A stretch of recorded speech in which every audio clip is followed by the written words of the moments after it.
afternoon, everybody. Can you all hear me?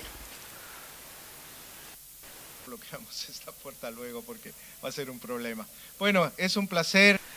So, it is a pleasure to represent Olade's Executive Secretary in this very important panel that is going to complement other topics that we have discussing over the last days. This is the fourth day, and this is very relevant.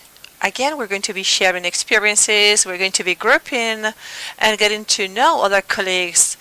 This is a very fruitful experience, and we are very thrilled with the results. For this particular topic, this is a very important topic when we're talking about a region that is characterized by the gaps. Gaps in all sense. We're talking now about an access gap. Millions of Latin American and Caribbean citizens who either don't have access to energy at all or they have it in very poor conditions. And this is deeply rooted in the levels of poverty that we still have in the region. According to CLAC's report in Latin America, we still have over 34% under the line of poverty, and 13% out of these live in extreme poverty. So this adds up to 82 million people making a living under $1.99 per day. So this is a reality where energy transitions, which is the topic that is gathering us, bringing us together, this means not only an opportunity, but the need to make the most of this process to ensure that along the way we're going to be able to bridge these gaps. So this is not going to happen again. So the topic that we're going to be discussing in this session, it implies not only an energy responsibility, but fundamentally a responsibility from the social standpoint. So I truly hope that the dialogue that we will be establishing today contributes to identify what is the path ahead of us and what are the alternatives that we have to close these gaps. Thank you so much.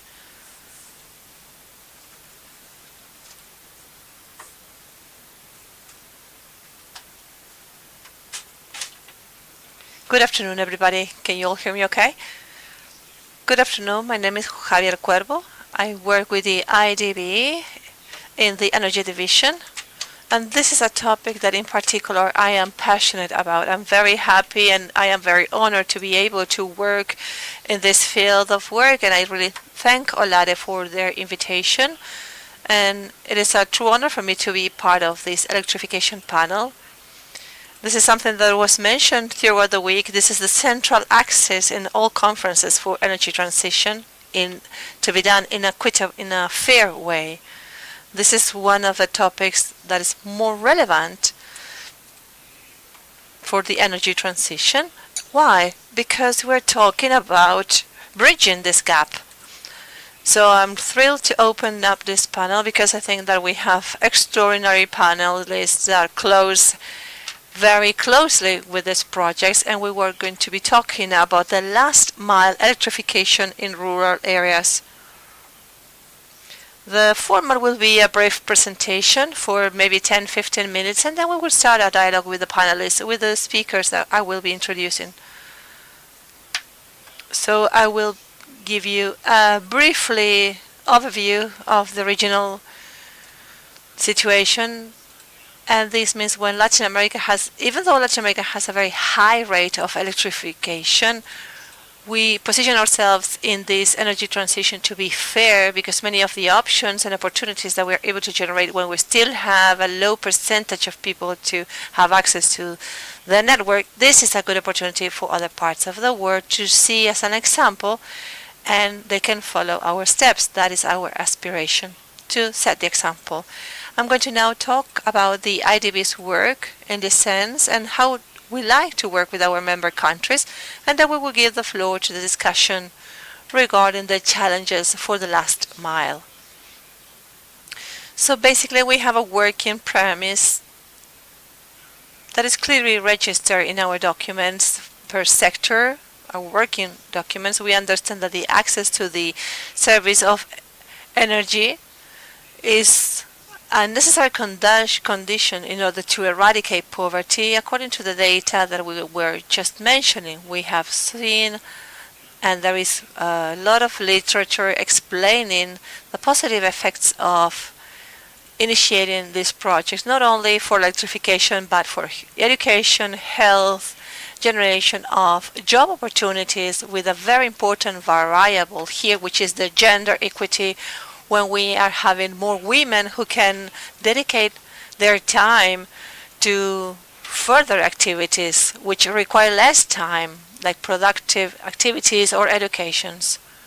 And this implies improving as well the life of many people. And connectivity issues are transversal in this sense. I remember that we visited very recently a project in El Salvador where it was very curious that kids, they have tablets, but they didn't have a way to load the batteries of those tablets at home. So that was necessary in order to be able to do their homework. So the teacher would have to take all the tablets from their students to load them in the town where she lived, where she had electricity. But there wasn't an instrument for kids to do their homework. So it wouldn't complement education. So these are the kind of impacts that we really want to address. Just to give further context, Latin America has a coverage rate which is very high. This graph shows you the dispersion of the countries in Latin America. Unfortunately, we do have a situation which it's really concerning for us. We have a panelist that's going to discuss this.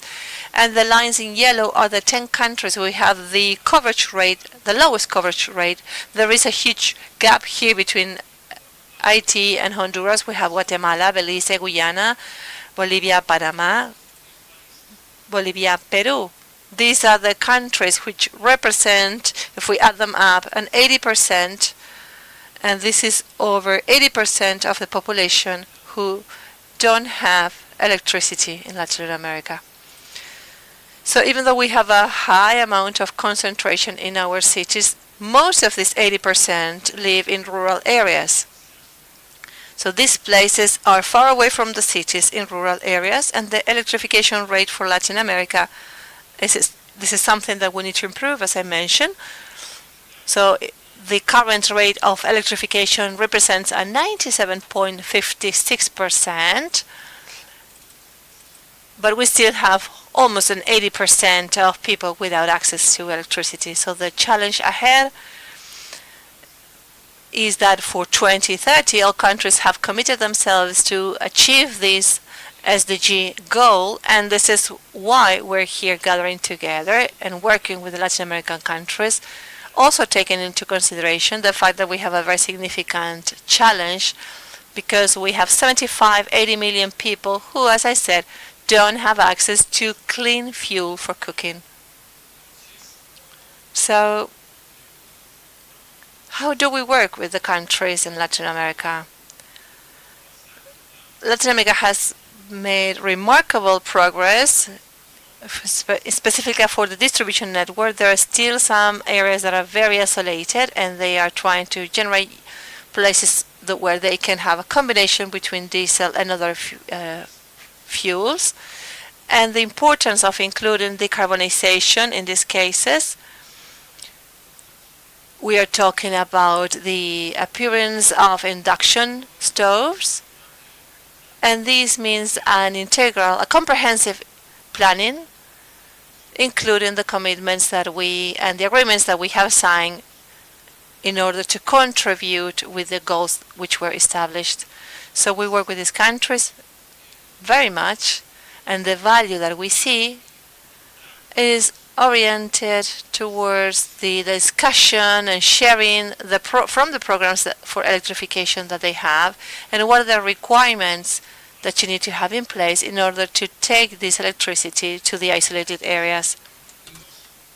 Between 2016 and 2022, our projects have meant that around 4,000 homes have now access to electricity, and some can be considered electrified but don't have a sufficient quality, and so we have improved that service for 380,000 homes. And last year we have not limited ourselves to working with these countries, but it's the ones that we have worked on with recently, which are Bolivia, Brazil, Colombia, Costa Rica, Ecuador, Guyana, Honduras, Panama, Suriname. So this is basically an indication of the coverage that we have until now, or the concentration. 8% of our portfolio of projects has been destined in the last years to rural electrification. This is an example of a project which, in particular, I'm very proud of and I'm very happy about. I really thank one of the panelists, who is manager of this project. And so this is a project in Suriname. We try to work with all the countries, and this project has been really state-of-the-art, and it means a precedent for isolated communities in Suriname. And I think that Richard Paul, a very good friend, estoy muy feliz de que tengamos este proyecto en esta presentación. So we are highlighting the job that we can do in Latin America in the energy transition, in a fair transition. We are helping a lot with planning, with innovative tools, specifically in the formulation of electrification for rural areas, to see what is the lowest cost solution that we can use in order to have universal access to energy. So with several countries, we have worked in georeferential plans that use different types of information, particularly satellite information, in order to identify what are the type of solutions that at a granular level can be carried out with electrification. So this is in planning. We see that after that you have the projects, and so you have to, in some cases, have confirmations in the terrain, but at least in planning, this dialogue has been very positive and is what is really opening up a lot of space for work in the countries. This is an example in the case of Bolivia. So planning and working with the governments, we identify the solutions for electrification. If they are isolated systems or mini networks, mini grids. Two operations that were approved recently by the bank in the directorate are operations in Bolivia, one of them, where we are not just we are present, but also the World Bank is present. And we have an operation of investment in El Salvador, with which the government said, okay, we need to get to 100%, and with this percentage we hope to achieve that. This will mean approximately 65,000 homes that we hope can be joining the number of homes that have electricity access due to our financing. These are some of the projects that we are expecting. In the case of Bolivia, we are talking around 56,000 families, and we hope that the energy consumption is around 38 kilowatts per hour per month. Also, we always link to the operation the impact, the economical impact, and also the strengthening of institutions in order to handle these technologies. Same case in El Salvador, where the idea is, with this operation, to achieve 100%. What we found in the planning is around 8,800 homes that don't have a service, and so we're working with 24 schools and health centers. This is one of the I was able to visit some of them, and the idea is an average in Salvador consumption of homes of 45 kilowatts per hour per month, also helping the development of productive aspects of production. So as you see in the graph, we make an effort to concentrate a lot of the support work that we do in productive uses that benefit women especially. So gender equality is constantly being incorporated into the design of the operations and in the dialogue with our counterparts.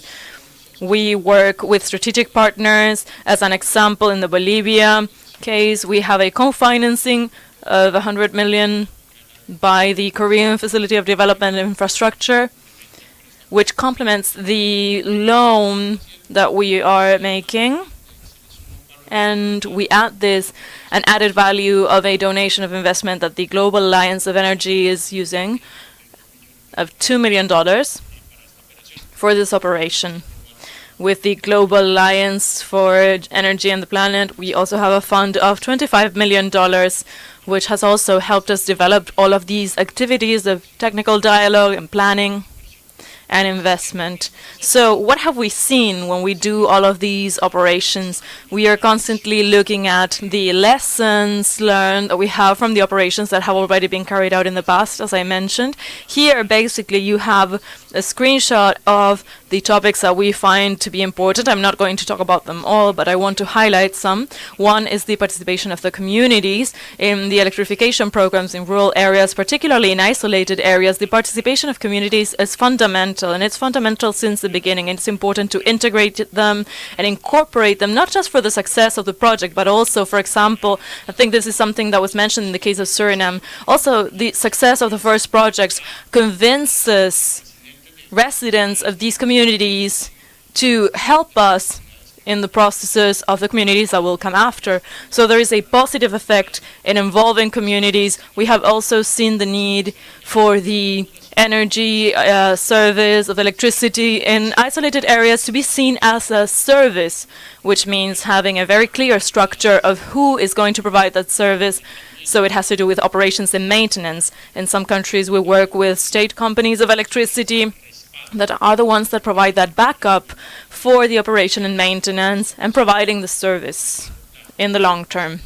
So the commercial management of the same, etc.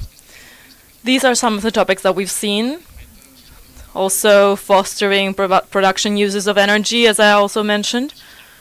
That's there. So what are the topics that we've seen are challenges and that in the discussion I think we can talk about? So in general, it is the high costs for investment. The last mile is the most costly part. And sometimes we have to get used to the idea that it's around $8,000, $9,000 per home that is going to be electrified. We have to have a clear sustainability strategy for the solutions that are going to be provided. I think that unfortunately in Latin America, we have examples of operations that have very good intentions of donations, but sometimes it wasn't as clear how the service was going to work. And so we have to see how to involve the private investments and try to take advantage of all the advantages that we have nowadays with digitalization, also for the remote handling of some of these solutions, to integrate decarbonization and the use of renewables.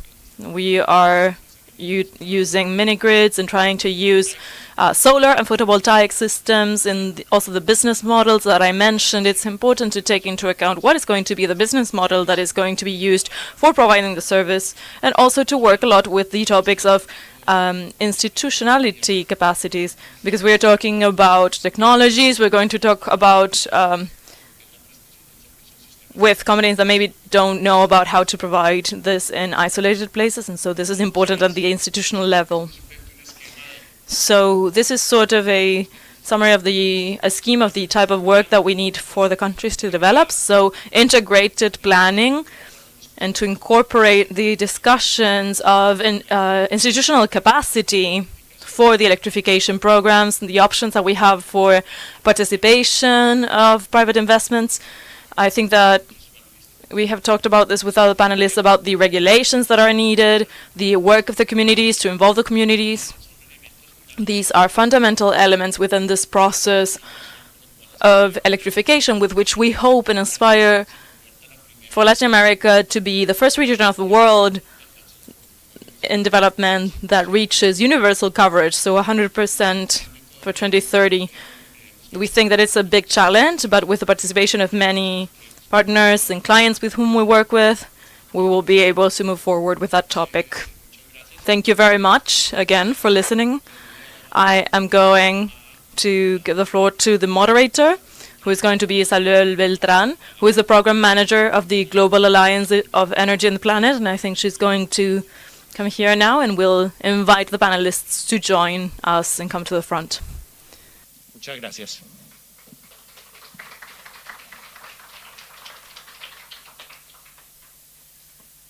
Muchas gracias, Javier. Thank you very much, Javier. Welcome, everyone. Thank you for coming to this panel. This is a topic that we are passionate about, Javier and I, and it is one of the pillars of the strategy for Latin America, for the organization that I represent, the Alliance for People of the Planet. So I'm going to invite our panelists. We have a super robust panel with representatives from the countries, from regulation.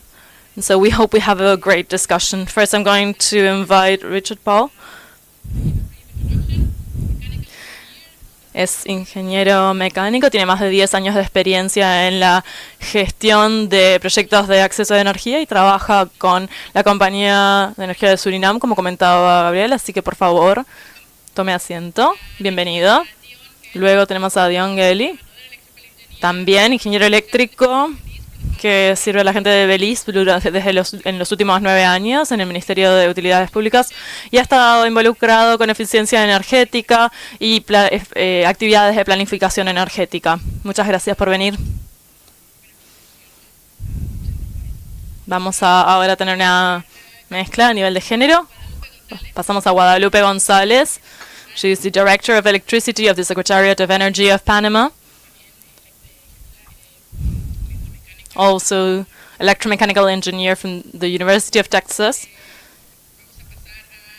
And Alejandro Hernandez, Director of the Global Program of Opportunities of the Regulatory Assistance Project, an organization which is in charge which is focused on regulatory aspects in the energy sector.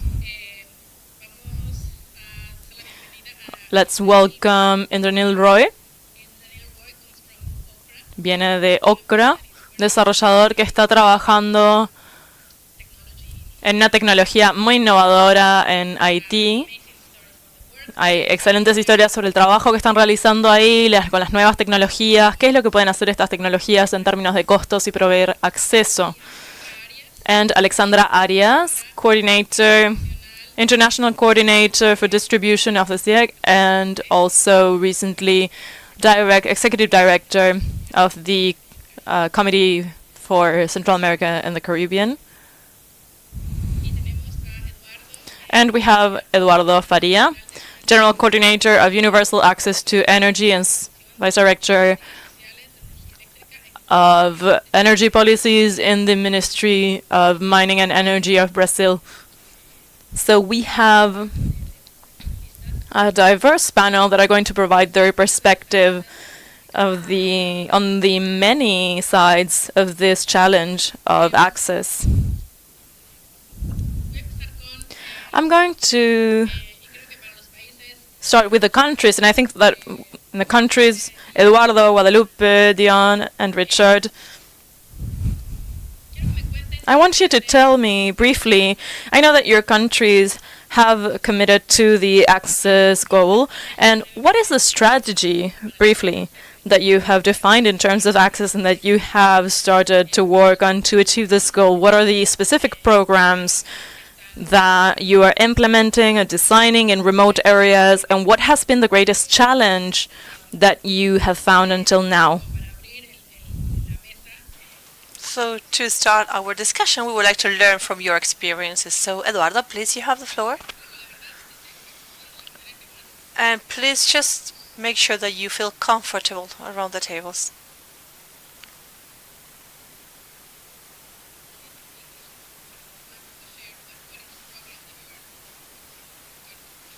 Queremos compartir en términos de acceso lo que se ha hecho.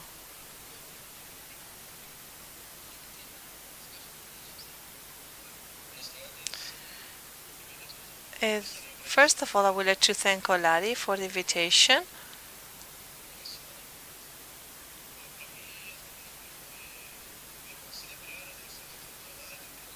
For me, this is very nice to be here because we've been sharing.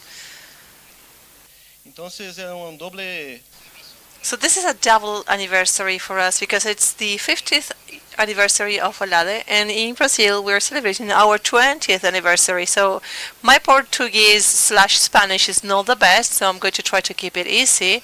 We're going to talk about our experience and our programs. Even though we're 98.8 of our population has access to the network, I think that this is not a small challenge for us because we have a huge population, 203 million people, so we still have 500,000 people who still need to have access to our electrical grid. So most of them live in isolated areas.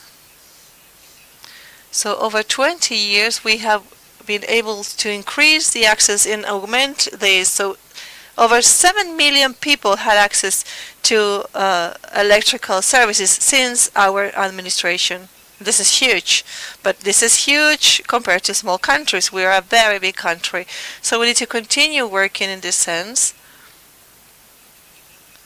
Since 2020 up until now, we were able to connect around 22,000 families and 92,000 people. Again, it may seem small, but we are a huge country. As we all know, we have to survive the pandemic as all of our countries. It was a problem with the Amazon areas as well, where we have population, where we have traditional communities, indigenous communities, the Carabolas, who are the ones who come from African origin, who of course we need to recognize their territories and respect their historic legacy and the importance that they have in the protection of the environment. So we also have to combine these solutions to overcome different challenges for those who live in a very isolated area. We were able to come with an excellent governance. I'm going to talk about the program. We have an account for energy development. In 2023, our budget was for about $300 million, and for next year, our budget was approved for $500 million. So we have a very significant increase in order to move forward and accelerate the access in these areas. But we face challenges with other problems that have to do with institutions and bureaucracy, like having to negotiate with the colonization and rural institutes, because we have the challenge of environmental permits regarding, according to the WTO. So we have challenges in order to respond to these needs. We have to really change the regulations. According to ILO, we have to be able to create more job opportunities. Otherwise, we won't be able to accommodate so many projects and to take the connectivity to these places. We don't want to deforest, we don't want to suppress vegetation while we electrificate. So these are also challenges for us according to our landscape. Thank you. A veces las normativas fueron hechas. So sometimes regulations cannot be applicable for all projects because of the problems or the actual features of the territories in each country. We understand that. So thank you for your input. Guadalupe, you have the floor from Panama. Please, Guadalupe, what are you doing specifically in your country regarding the regular topics, and what are the main challenges that you're facing? First of all, thank you for the opportunity of sharing my experience. In Panama, we have started with the planning. Up until now, the projects that we have able to carry out were more focused on the extension of network. And as Javier mentioned earlier on, many of these projects have come from donations. And after a while, since we didn't have a sustainable program, which, well, basically, these are no longer in force. They are not operative. So what we have done is, first of all, is yes, we do have a state policy for universal access to energy. We don't have it anymore. This is definitely the law regulating the electrical sector. They do talk about rural electrification, but we didn't have a policy as such. So now within our energy transition agenda, this is the first time in which we have a law regulating this for universal access. And this law includes a series of very different access or pillars. The first thing that we want to do in order to have access to the last mile is to introduce microgrids so we can integrate these extensions. But to do so, we need a clear planning indicating us the path so we can then conduct a cost-effective study to see what is the best and most effective technology to be applied, because it really depends again on the culture, on the communities, and this may add or distribute your challenges in a different way. In Panama, we have a lot of households that do not have access to electricity, and this happens mostly in the rural areas. This year we also conducted and updated the census. This has been an excellent input for planning, because we were working only with projections, but after the last census that was conducted in 2010, we now have a more detailed number. This number was referenced, so we know at least a portion of the information that gives us a geo-reference, and we are working towards this planning for the electrical sector with this geo-reference system. And the idea is to do so to be able to define further projects. Having said that, another topic that is key for us is the definition of regulation, as you clearly stated. Regulation is very clear for the zones or areas where there is a problem in the distribution, even though these areas are of difficult access. Sometimes we need to push granting systems because there are no granting processes. So we also need to provide judiciary trust for those who want to invest in these areas. This is very important, to provide trust. Governance, as my colleague from Brazil said, is very important because our institutions need to have this robust system and to know that the institution will back them up when they start developing all the systems, not only from the taxation part. And when it comes to funding, this is also key. But what we already have installed is for generating companies, utility companies, they put money in an electrification fund to generate further projects. So they have a contribution in this sense. We need to adjust sometimes the quotas, but besides this is implemented, we're also working in a universal access fund, which will enable us to bring further funds coming from the savings that we can have in the state. For example, installing e-mobility or other kinds of distributions. These savings that can be reflected in the state, this money would be then invested in this fund to close the gap. So this is what we're currently doing, everything that I have mentioned. We're working in all these lines of work, and we truly hope to be able to have approval very soon so we can execute further projects. Thank you so much, Guadalupe. Again, you mentioned technology and regulatory topics and funding, of course, which is the other leg, and most of the times the limitation. Now we will move forward to our next colleague, who is going to share with us their experience in Belize. It's a pleasure for me to be here to share what we're doing in Belize. The access to energy in Belize started in our country in 2015.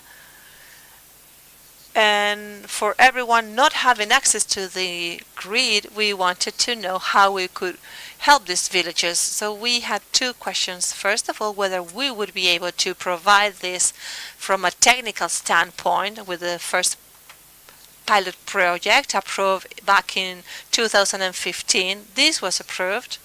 And we realized that, yes, we were able to carry on. And the second question was how the business model will be applicable. Of course, we thought about doing this by Alvia, but we know that this is not going to work because, of course, we started before this. We started other projects who proved wrong, which failed in other countries. So we knew that we cannot leave villages or small villages for the end. So what we have learned from that project was two things. First of all, the best person or entity to regulate the most sustainable project has to be the public electricity utility company. They are the ones who can do the cross-subsidy. They are the ones working with this area, so they know how to add new systems to their own business. Secondly, when you have to reach out and have discussions with small villages, many times poor people, you need to really try to help them to connect to the system. This was a huge challenge for us because we realized that people, they will make it a living just out of their production from agricultural activities, so they didn't see a lot of benefits in acquiring these services. They were completely out of technology. So what we did was to inaugurate or start a new project, which is still in operation. And we knew that we were not able to continue working project by project. We needed to conduct a study for the whole country. We visited over 27 villages with no access to electricity. And once we gathered all the information about these small villages, we inserted this information, this data, with social economical data, like how many students we had there, and we came up with a list to verify who or which were going to be the first villages in the program. My idea, or what I want to show you, is that those villages that are going to be further away from the cities, those were in our top, at the top of the list. So the first one was going to be with microgrids, and the second one is going to be done with extension of the grid. So everyone working with us, like the public utility company, and the ministry who is responsible for rural development, since in Belize, I don't know if it's the same for Suriname or Guyana, there was a court case in at the justice in the Caribbean saying that the Mayan population had the right to administer and work in their land in the way that they deem more suitable. So if they refused electricity, that was a problem as well. We had to respect their rights. So that's when we inaugurated the second microgrid system. I think that what's important at the end of the day is that we are always learning how to do our best. And one of the ways in which we can do this in a more sustainable way as a government is to see how we can procure to have a sustainable answer. So if the public utility wants to have a return on their investment, well, they can do it, and they are ready to create and establish this network. So again, it is the government who is going to find the funds to reduce the tariff.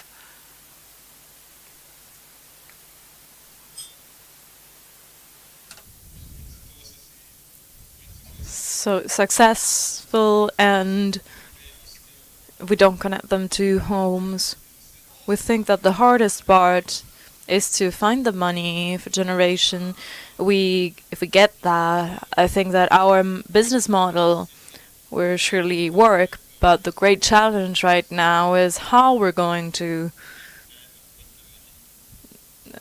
verify that with people, and because those places are very far away.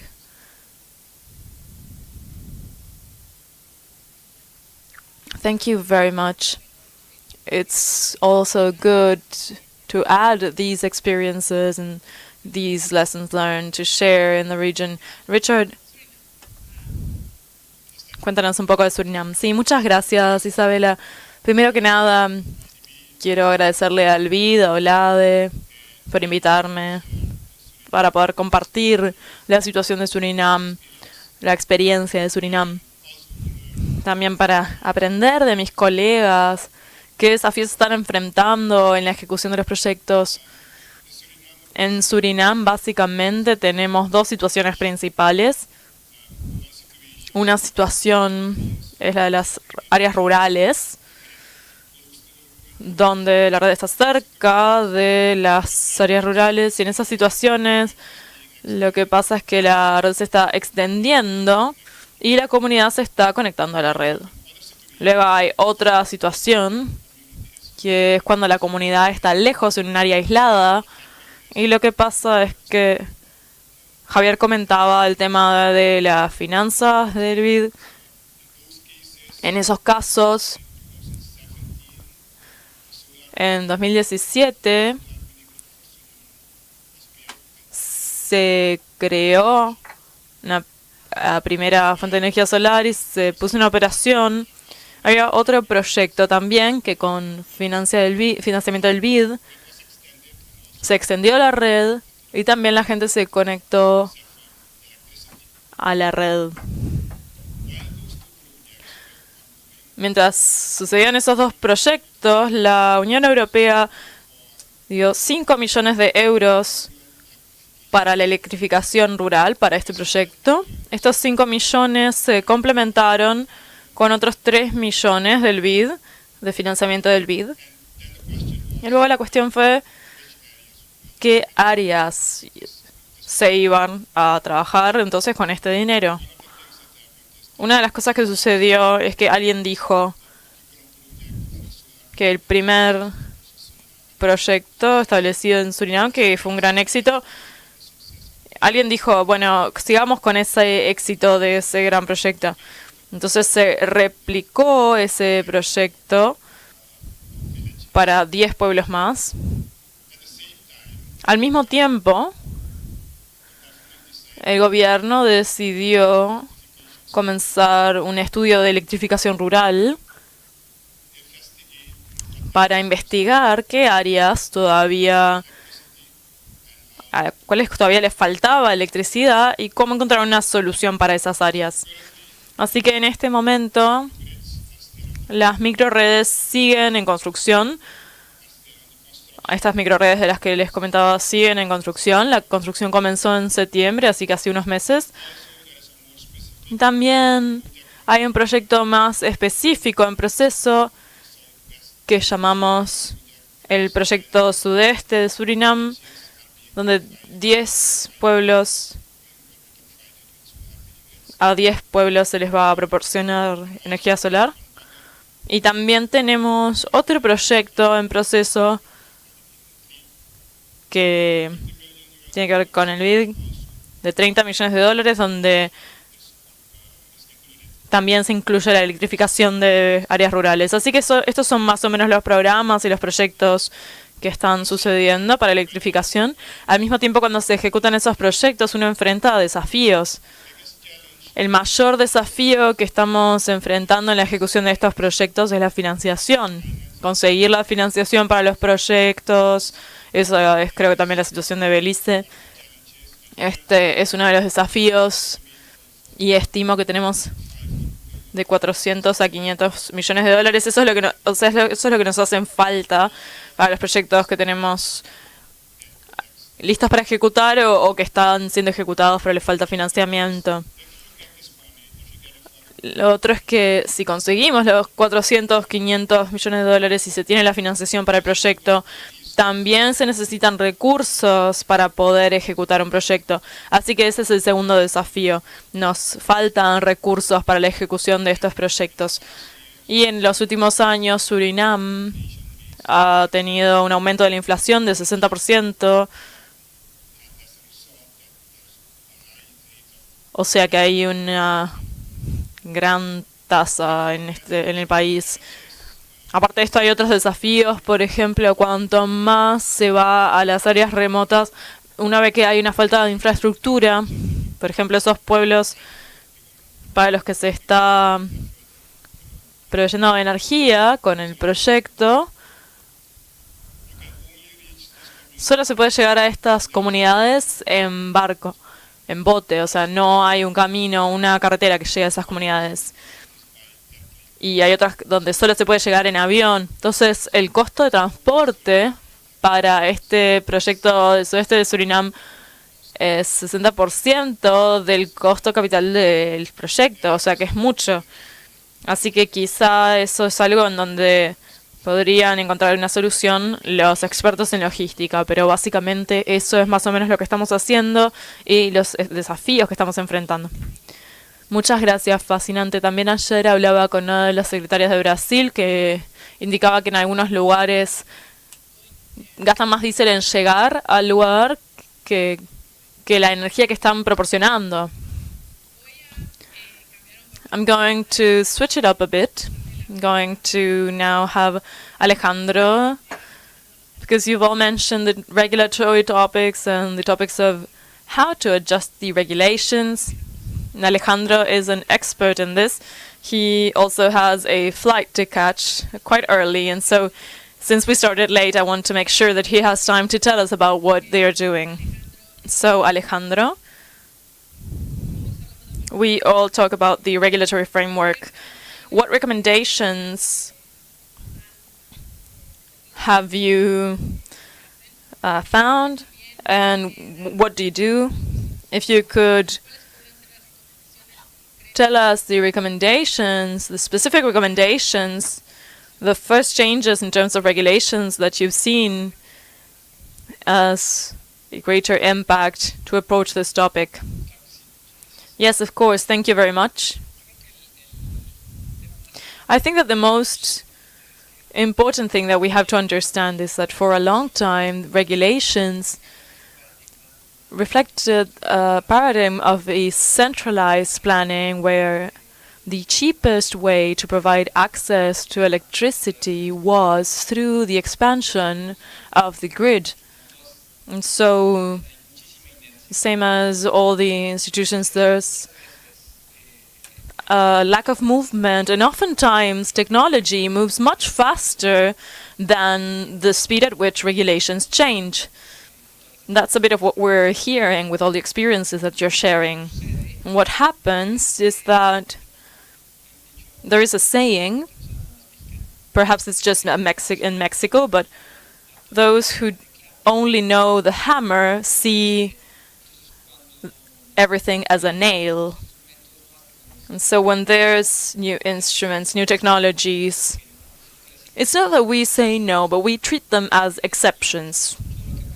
And a lot of what has happened with the access to electricity is that those new technologies, there's a lot of attempts that have been done, and through donations, putting solar panels in homes. In Mexico,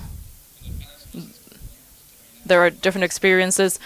In Mexico, for example, when the solar panels broke down, they ended up being tables for homes. So we have to see how to implement those projects. But a lot of countries still have the inertia of the mechanisms that were used before, of the fundings that were used before.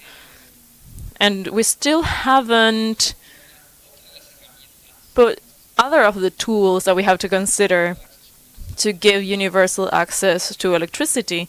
So make this a part of the whole planning process. What Javier was saying with the IDB's work is basically saying that Belize's experience is sort of the same, saying, okay, let's look at the map, where it makes sense to expand the grid. And that is an issue of minimizing costs. It is the part of regulations that has to say, okay, what comes after that, behind that? There's lots of questions that we need to answer. So from very technical topics, saying, okay, we want to have the same trust criteria. This is a very valid question because perhaps maybe having 95% of reliability will make you save money. So if you're going to provide subsidies or not, you don't want to promote patterns that are not sustainable also. And so you start to see about production activities. There's a series of topics that are very clear questions that we have to ask. So there's electricity, telecommunications, lots of experiences in Africa. The cell phone companies, mobile companies in Africa have solved countless issues to provide coverage in strange places. And so I haven't seen public policies still that combine telecommunications and electricity.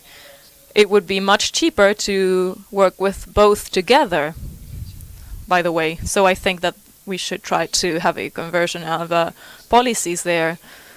And so I think that one of the most relevant things with regulations is we are still far from understanding that the cost of these grids in Latin American countries, where you are already above 90% of electrification, the cost of these systems basically should be considered not an exceptional cost. It should be part of the distribution fee. It's crazy to say that the fee is just paid for those who are connected to a grid, and for the ones who are in remote areas, well, it has to come from another phone. That is from another source. That is arbitrary. A professor of the MIT says it in a very smart way. He says, I live in Madrid, downtown, and there's other people who live in the mountains, and we both pay the same distribution fees. Probably for the person living in the mountain, it costs much more, so there is sort of a subsidy, but we all pay the same distribution fee. So when you reach this percentage, this should be part of the service provision. So with how advanced technology is, and with a certain strength in terms of income, if there is no income, there is no system. If there's no money, there is no system. I think that in many Latin American countries, you have this stability and this economic strength in order to take this step. Thank you very much, Alejandro. You touched on the topic of different technologies and how technology has to be according to the challenge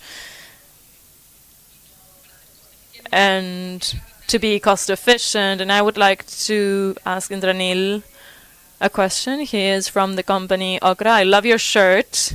Power to the people. Indranil is providing technology for a developer that we support together with we support in IT. When I say we worked in IT, people say, wow, complicated. But the truth is that the reality of this partnership between Okra, Alina Energy, the government of Haiti, is very successful, and I always want to share the story because it is a success case in complex situations, and we want to invite Indranil to tell us cómo están gestionando las barreras locas, las limitaciones que tienen en Haití. ¿Qué tecnología estaban probando en Haití? ¿En qué circunstancias ha tenido éxito y qué potencial ven en este acceso universal, en este desafío de acceso universal para el resto de la región? Sé que trabajan en Haití, estamos tratando de convencerlos de que trabajen en otras áreas de Latinoamérica, pero sé que también tienen otras experiencias en África.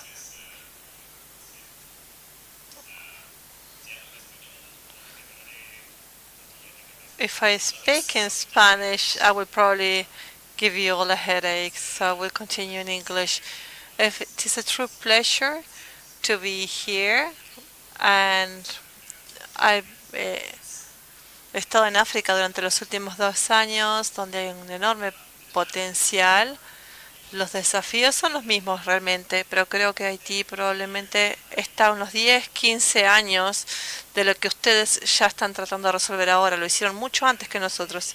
Así que Haití, para los que no saben, Haití tiene un 45% de tasa de electrificación. Eso es un 65% de la población sin acceso a la electricidad. Estamos hablando de alrededor de 6 millones de personas. Son 1 millón de casas. Así que, como dijeron antes, lo que ustedes han hecho para nosotros es el próximo hito a conseguir. Así que los problemas, por supuesto, son muy distintos.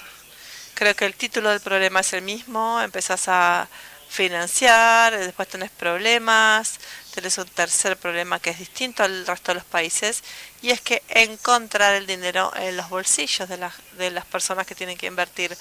Todos tocaron este tema, voy a hablar sobre esto. Todos saben dónde está Haití, saben todos los problemas que tenemos, toda la negatividad que pasa ahí. El gobierno no funciona realmente en este momento, tenemos muchos problemas de criminalidad. Aparte, hay otros problemas que reciben apoyo y no se han aplicado nuevos programas desde el 2021. Empezamos primero con la parte de descentralización y lo fuimos escalando. Ahora hemos podido desplegar este programa y agregar una primera instancia de 4.000 hogares, luego una de 5.000. Hemos podido seguir desarrollando otro poquito más y ahora hemos decidido continuar en esta forma, ir escalando poco a poco para mejorar y poder entonces en un total seguir escalando en forma más rápida. No me voy a meter muy en lo técnico. El problema con la electrificación es que hay lo que llamamos mesh grids, que es como un híbrido entre los distintos tipos de redes. Cuestan un cuarto de lo que cuestan las mini grids y le dan muchísimo acceso a las personas. Así que creo que este sería el camino que deberíamos recorrer, en vez de hablar, como hablan ustedes, de mini grids, de mini redes, como son muy costosas todavía para nosotros. Probablemente iríamos por esta opción que nos da 1 kilowatt por hora por día, y esto nos implicaría un ahorro de más de $160.000.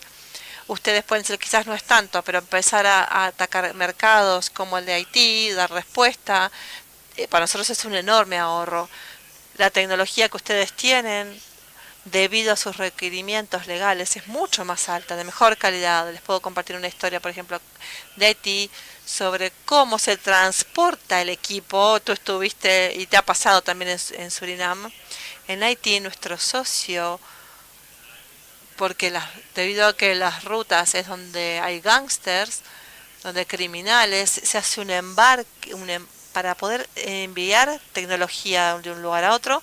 Mandamos una serie de camiones más chicos, tenemos motos con policías que van adelante y atrás patrullando, y esos policías van media hora antes recorriendo el camino y nos van transmitiendo por radio que si no los pararon a ellos con el primer camión de prueba, entonces podemos continuar. Así de difícil es lo que vivimos nosotros.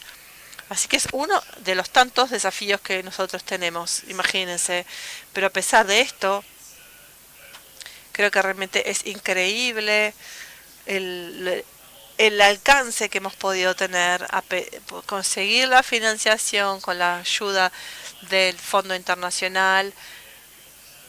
Puedo seguir contándoles más anécdotas, pero estamos desplegando los programas y avanzando de a poco. Si quieres hacer algo, tienes que hacerlo. Muchas gracias. Volveremos a ti con más preguntas específicas. Me encantó lo que compartiste. Alexandra, what are the main recommendations that you would give for governments in the case of public services to promote public and private investments? We are not talking only about the government, but this is also an issue that has to be addressed with the private sector. So how would you combine this aid, public and private aid? Thank you so much, first of all, for the information. I'm sorry, but these changes in temperature plus the air conditioning are affecting my voice. I think that for ourselves as an organization, we work at a regional level in Latin America and Central America. And many organizations have made a huge effort to support the organizations. Javier said that you are making a huge effort to geo-reference all these communities who have no access to electricity. That is a kick start. That is a kick-off point. And Guadalupe also mentioned that in the past we didn't even have an electrification plan to stop prioritizing which communities should be addressed first and how to do that. So that is a huge milestone. That work that we have been conducting as an organization. We have also provided support to Honduras some years ago, so they could have an electrification, a rural electrification law. I'm not sure whether it has been passed, but as an electrification plan to include social topics, this was key. So it's not only technical part, because yesterday someone said the technical part is the easiest one. But to agglomerate and include all the topics involved with the economic, with the capacity building for people, with the social aspects, this is huge. So for us as an organization, we propose some activities at a country level and also at a regional level to include this capacity building, to include, of course, again the gender gap, because for an electrification project, many women are going to be benefited as well because they are also rural workers. So when we started thinking about this, we were thinking about including men, but we really need to bring women as our skilled force to work in these fields. So this is just an overview. These projects must have sustainability throughout time. So as Guadalupe said, if we are to use projects for 2 or 3 years and they are just waiting on our tables, on our desks, they don't make any sense. Projects must be sustainable throughout time for the long term. So what we're trying to do is within the rural electrification project to include not only technical funding or budget or on stating how much is it going to cost to install this amount of kilowatts per hour. That is one part, but we also need to know how much it's going to cost to develop further capabilities, to have more skilled personnel, to sort of have digital literacy. We want to have digital literacy in the topic of capacity building, as I say. So that is for people to be able to be entrepreneurs in their own communities through the use of technologies that they don't have right now. So this is also another thing that we have to consider in this huge mix of electrification processes, right? Because that way you can sustain this throughout time when the communities see the benefits.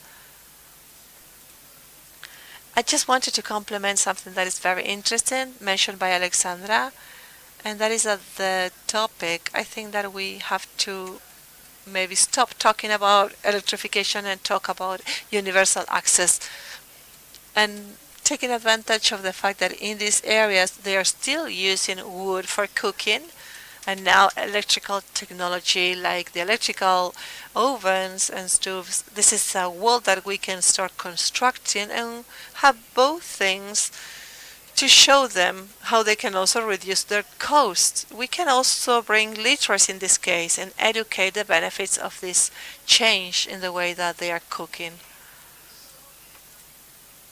So this is just a brief comment to add on what the colleague said, because health in these areas due to the use of wood is very, very big. This is huge. People even die. So this is something that we have developed in Panama, as you said, is the education programs and also gender education programs, because women are many times the ones that you see as leaders in their communities. And we have implemented a plan in Panama that we call the Solar Champions. So the idea is to train women in installing solar panels, photovoltaic panels that are isolated. But taking a step further, they can install it not only at home, but they can also use these technologies so they can apply them through companies, and companies that are maybe established in cities near their villages, they can hire them. So this is another way to create job opportunities, because these are women that are able to walk. They walk for 4 or 8 hours. These are the distances that they walk. It is amazing. We don't do that. So sometimes it is amazing the distances that they need to walk in order to access a health center or a school, and they do it. Of course, this is not what we want, but that is the reality up until now. So if they're able to walk distances, let's help them bring knowledge. So this is another thing, education, how to create economic opportunity. So while we're able to give them a better and a firm solution, like a mini grid or something, they can start working in this way. And we have to keep them trained, so when a new system comes or a more complex comes, they can also provide services in their locality. This will have an economic impact to their lives.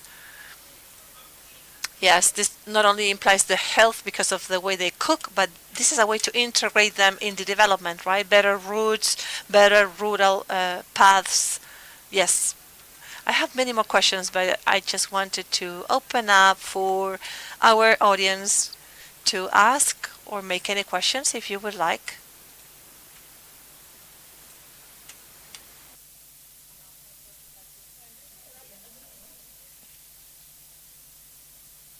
Gracias por la oportunidad. Natalie Obay. Thank you for the opportunity.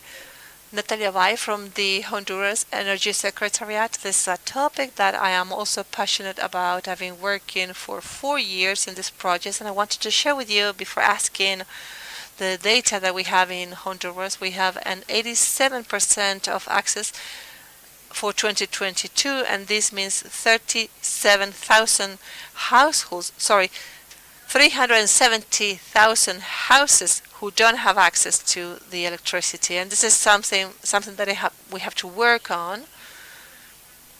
And we have a term in one of the components we have established that we need to run a comprehensive planning, and we were able to identify that we have about 36% of households that we're going to be able to achieve in the first part of a project. Then we will have a 20% with the installation of micro networks, and 48% will be with solar systems that should be autonomous at the residential sector. This is because of the distance that we have between these houses. So that is a huge challenge for us. So of course we were already working with the regulatory elements, creating a social and universal law. We have advanced, but we advance a little bit and we have to stop, fix other issues, because we also receive a lot of complaints and a lot of suggestions from other actors involved. So we have other plans that are complementary. We have a universal access plan to educational centers. We also have programs to have access for medical centers that are also very isolated. So we have everything on the table, and we are waiting for more people to come and help us. So how can we do this in order to get funding? Because we can have the most beautiful plan. We may have all the data, all the legal aspects clear, but if we don't have the funding, if our country doesn't count with these resources, in which other ways can we do this? What would be your advice for us, please? How can we move forward with the tools that we already have? How can we fuse them all and have the path ready to implement projects? Any other questions? Me traslado. A mí me encantó mucho la. I really liked what Guadalupe said, and I would like to know about the impact in IT of the access to electricity in terms of education, opportunities for production as well, and also how governance and public policies have to change for this more integrated version of not just access to electricity, but of other things as well. For example, policies of energy efficiency. Without access to equipment, without financing for equipment, sometimes the policies of energy efficiency are not going to work. And so how public policy has to change in order to deal with extreme poverty in the cases that were mentioned by our friend from Haiti. Anyone else? Hi, my question is related to places where They tried to have progress with access to electricity. How do you handle the situation when the community that you're working with, in order to provide access to electricity, what happens when they present a certain resistance? I imagine that there's lots of challenges, and it's hard not to have a sort of approach of saying, this is what is good for you, and I'm coming here and telling you this is what is right, because this is a bit of an approach that maybe they don't like. So how you approach that, because it's a paternalistic approach. I think that Alejandro has to leave at any point. I'm more nervous than him. So financing. There's also a question about regulations and the experience of Haiti. Any volunteers? Alejandro? There's sort of experiences of how to bring investments to the electricity sector. We have it in a simplified scheme. Someone comes, invests, and will have some sort of long-term commitment. And if they operate the asset correctly, the rest of the system is going to pay them for the service that is being provided. That is used for transmission, for generation, renewables. So lots of topics. I don't see why it couldn't be used for access to electricity. The issue is that if we want users to pay the whole cost of access, but I think that's one of the topics where we have to talk about justice. Say no one chose to live where they live, and so if there are communities there, it's a bit arbitrary to want to transfer that cost for access. Now, for that, you need a state. You need to have rules, regulations, to have enough income for the electricity sector that allow to pay for all the needs, because there's lots of them, and that has to include electricity access. There are microgrids, which yesterday I talked about with a regulator in Africa.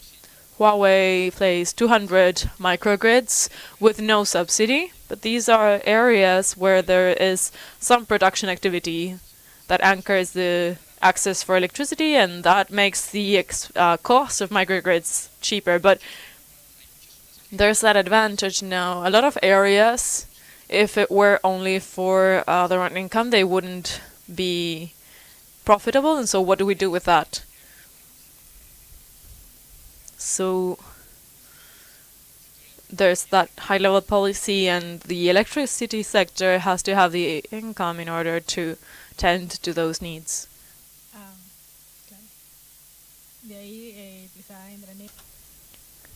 Right, so perhaps the experiences of Haiti.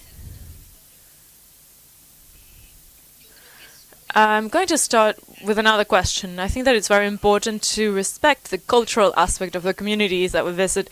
It's not that the electricity company or a private company is going to get to a community and say, look, what you need is electricity. No, you have to go to a community and see what their needs are. In Costa Rica, for example, we performed a study to determine which were the needs of those communities that don't have access to anything. It's not just electricity. They don't have access to highways, they don't have access to roads, to health. And what caught our attention is that they told us that their number one priority is communication. They said, we need to be able to communicate with a health center in case we have a sick person, and we can't take them there, so that we get a helicopter. So that communication needed electricity. The other priority is access to water. Some communities are in the mountains and they don't have water. And so I think that that's a very important point, to respect the cultural aspect of each community. And Javier said it before, they have to be part of the project from before, since the beginning. and you have to work with them on their needs, and when they have electricity service, then there will be different needs. The same with the capacities development. Education is very important, but we don't have to impose the education that we think they need. Not at all. You have to see how to speak their language so that they can absorb the information that we are giving them. That's very important. Another thing in Honduras, I've worked a lot with the Honduras team, is political. How to define the policies in order to execute the projects. Because in Honduras, even if we get the IDB to say, we're going to give you this amount, this $1 million, how many $1 million, but if that's not included in the policies, you can't allow that. And so that political and policies aspect in each country is very important.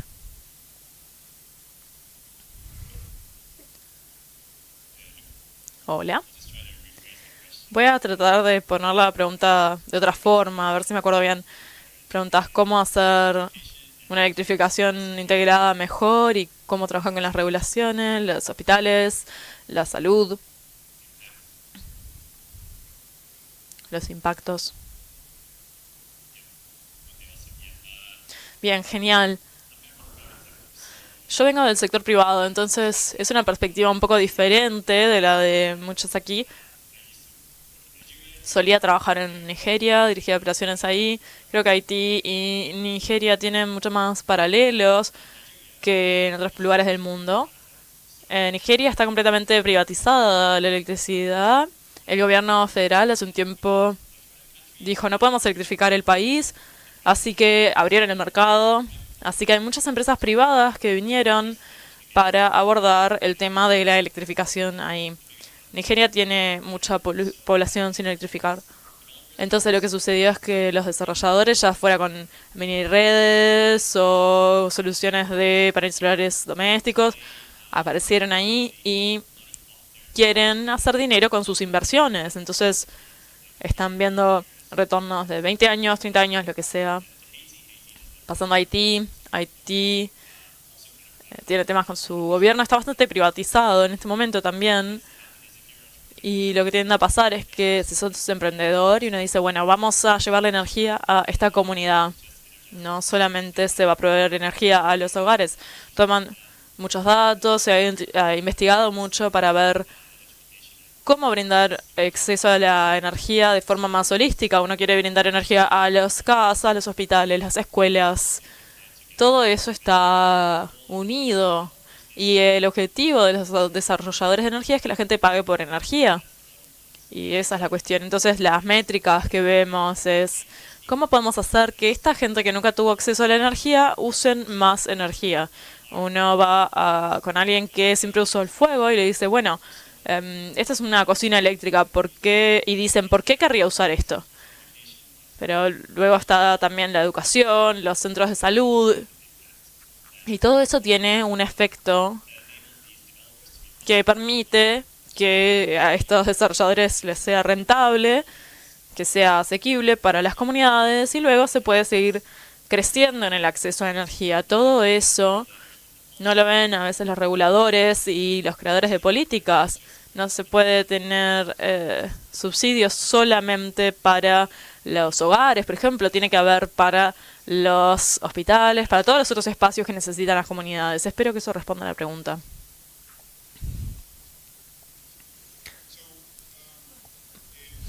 En Surinam, el primer programa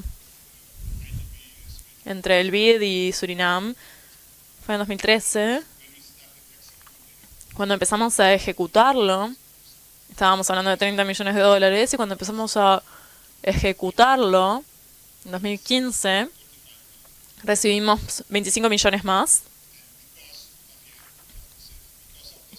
Y Javier lo decía, debido al éxito del proyecto, esto atrajo a otros financistas, el Banco del Caribe de Desarrollo, que trajo $60 millones, otros bancos de desarrollo que también trajeron $40 millones más, la alianza de Francia, en las Guyanas francesas, también brindaron dinero para el estudio, para también proporcionarle electricidad a ciertas áreas. Entonces, debido al éxito, a la exitosa ejecución de los proyectos, esto atrajo a las instituciones financieras y proporcionaron financiamiento para los proyectos. Lo único es que después de cierto tiempo hubo una mala situación financiera en el país y algunas de esas instituciones financieras pararon un poco la financiación. Eso es todo.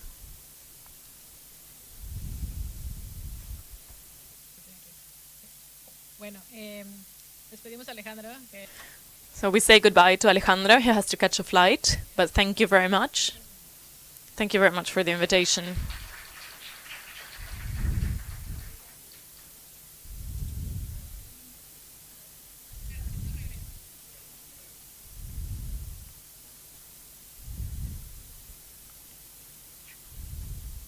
Habían más preguntas. There were some other questions. I also have some questions, if you allow me.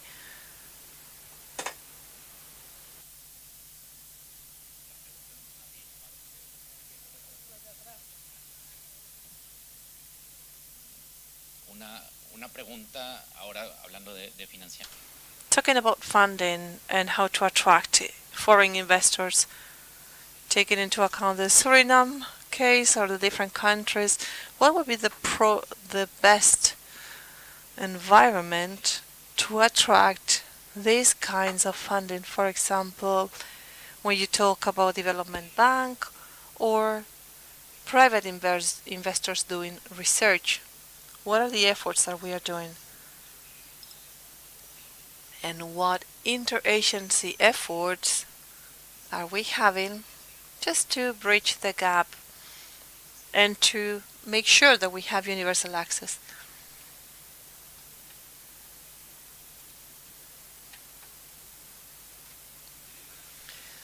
Before I give you my comment or ask my question, I would like to thank you all, because we're all here together trying to fight climate change and provide solutions to our communities. They are the core of what we do. I am Uruguayan and I have these concerns. We have heroes here. Sometimes we complain about things that are not crucial in our countries, and when we see what other countries endure, those are true heroes. In Brazil there was a project that was called Green Light, and it also included inclusion, social inclusion for those who had no access to the government. They didn't have ID cards. So if you bring light to people via microgrids, you're bringing internet. They're not going to be that poor anymore. They're going to start to get informed about different things happening in the world. So this is huge. So first of all, how can we make sure that they have access to light, and how can we make sure that they are able to acquire these greener options? It is not enough to say private investors will come and implement their brands, or that's not what we want. Thank you. Maybe Eduardo, since the Brazilian example has been so successful, maybe you can share with us your experience. I will start talking about the governance structure of our program and the funding, because it's a bit different. We really don't have support from many international agencies. The funding comes from the own stakeholders in the electrical sector, generators, distributors. As I said, they put a contribution into a common account. We have created this fund, and this is the way in which we were able to have a budget that was robust enough and large enough that is used for the execution of a program. Regarding governance, we have several actors involved, because we have the Ministry of Mining and Energy defining the meter, the goals, the strategies, the program. We also have ANEL. This is the National Energy Fiscal Authority. They gather the data per municipality, per state. We also have the Energy Secretariat working with the budget. And of course, we also have Brazil, which is another operator, and we have the state operators who distribute the electricity. So this is a very complex system. But since we have so many big actors involved, we are able to all contribute into the same goal. We don't have to ask for private investors. So this is a different view of an example of something that you can do for policies to actually happen. This year, we were able to improve our regulation with a universal access decree, and we are also thinking about questions that have to do with more social aspects, as you said, prioritization, giving priority to schools or small villages that are farther away to be at the top of the rank in our priorities. So we're thinking about people who are not included in the general register of social policies, or people who have no ideas, as you said. So we are trying to include this energy efficiency program also to give away more efficient equipment for like home appliances. So through the use of this equipment, they can generate a reverse logistic. What I mean is to reduce the cost of their consumption. Because when distributors are going to do the maintenance, by having new and better equipment, they reduce their cost of maintenance. And so this also enables us to have a continuity in the program. So the distributors are also responsible for making sure that they contribute to this fund, because having newer equipment means they have to conduct less maintenance and focus on growing their businesses. Yes, I think that your example is an ideal environment, and the contribution that all the stakeholders bring to the table, this is very important. What happens in your case? I think that it is always important to start talking about the communities. As it was said, involve communities right from the early stages. This is fundamental. And the other thing that was mentioned and what we have done is, in order to bring investors, we really need to have a regulatory framework that is clear and that can be respected, so we can create trust, so investors can be sure that by investing in our communities they won't do wrong. So this is very important due to the fact that you need to have this social justice, because tariffs should be the same for everyone. At least in Panama, those areas that have granting programs, they have the same tariff regardless of whether you live in the capital city or very far away in those areas where we have granting programs. So we have been working in this sense, but we still see the same problems as our Suriname colleague said. The maintenance is way too expensive. So these are topics that we also need to address. But basically, I believe that this would be the way. Of course, this is not easy to do when it comes to maybe talk about governance. Governments must make the decision to bridge the access gap, to be able to fasten, to speed up the process, and then to undo this knot that we have, these roadblocks that we have, and that in the end will create a stronger institutions. This is not a technical issue. We don't have problems. We have batteries, we have gas, we have diverse resources that can be used towards these ends. And if on top of that we know that we can work in coordination, like in telecom, with telecom companies that have a lot of money, they do have money. So I think that this is a good way. In Panama, we do have a way to correct, like with the Colmena plan. This is a state program that brings safety, electricity, telecom, etc. to 300 places, but we still need to carry on this program further.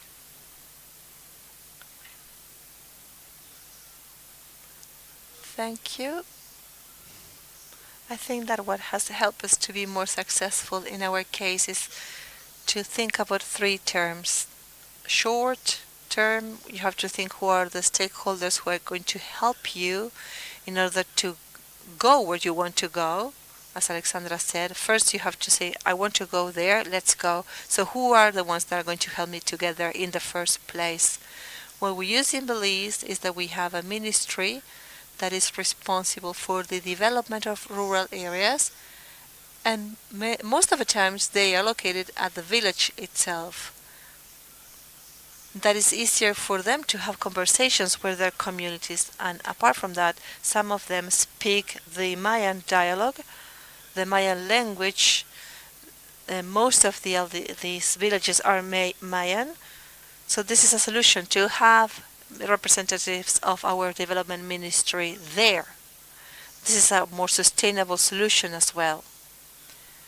So in order to provide the sustainability for the project and to make it national, to be really the owners of the system, we need to involve our communities, as it was said before. You don't have to think about this as how to make it profitable. This must be maintained throughout time. And in the long term, when you think at long term, you really need to protect your people. That makes things sustainable. Protect your people. We have two ministries involved, the Human Development Ministry and the Rural Area Development Ministry. We have a pilot project where an NGO not only provided, how can I say, peak systems, just to provide light or to load batteries, but they also implemented a system for a business, and it helped in the creation of a business plan. So we will probably see these NGOs help reflected in one of our ministries, and we have to think at the long term in order to make this more feasible in the future. So you can think of three roads, let's say short, medium, and long term. But you have to think in different ways depending on your goal. Thank you so much. We are running out of time, to be honest with you, but I just wanted to thank you all, to thank the panelists for your time, for this fruitful discussion. Everyone attending the session, thank you so much. It was a true pleasure to share your experiences. And it was very nice to see experts working in the field. So thank you, Javier, as well for your presentation. It's been a true pleasure to moderate this session. Thank you, Isabel. On behalf of the IDB, we would like to thank you, especially all of you, for the time, for traveling from your countries. We know how hard that can be, and for sharing your experiences. I would just take 2 minutes of your time, please, just to share with you some additional information. One that has to do with the work with the communities. This is very interesting because in Belize we're working. One of the things that really was a surprise for me, some communities says we don't have electricity. We don't have electricity. Okay, some communities, we were trying to convince them and say, okay, let's not run into efforts. If they don't want electricity, we won't waste more time in convincing them. Okay, let's let them live.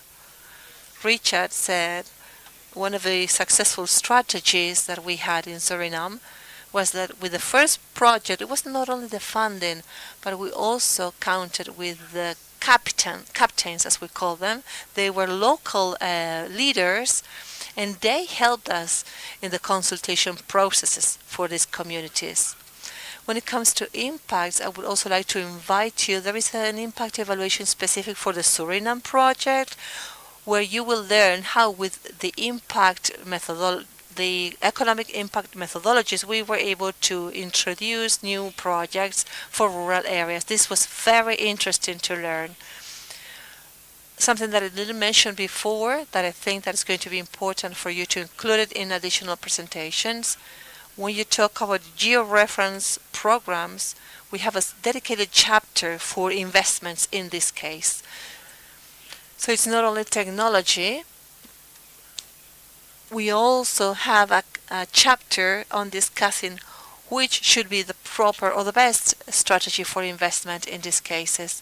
Alejandro, as he said, in the case of Ecuador, they basically have universal grantings by territory, and what they already work with tariff, with the clients that they already have, they can perfectly fund what needs to be done in terms of granting electricity. Well, I just wanted to add this to the discussion. Again, thank you so much for staying, and thank you so much for coming. We will have this presentation available online through the Olares YouTube channel. Thank you for your moderation. It's been a true pleasure to be here with all of you, and a big round of applause to our panelists.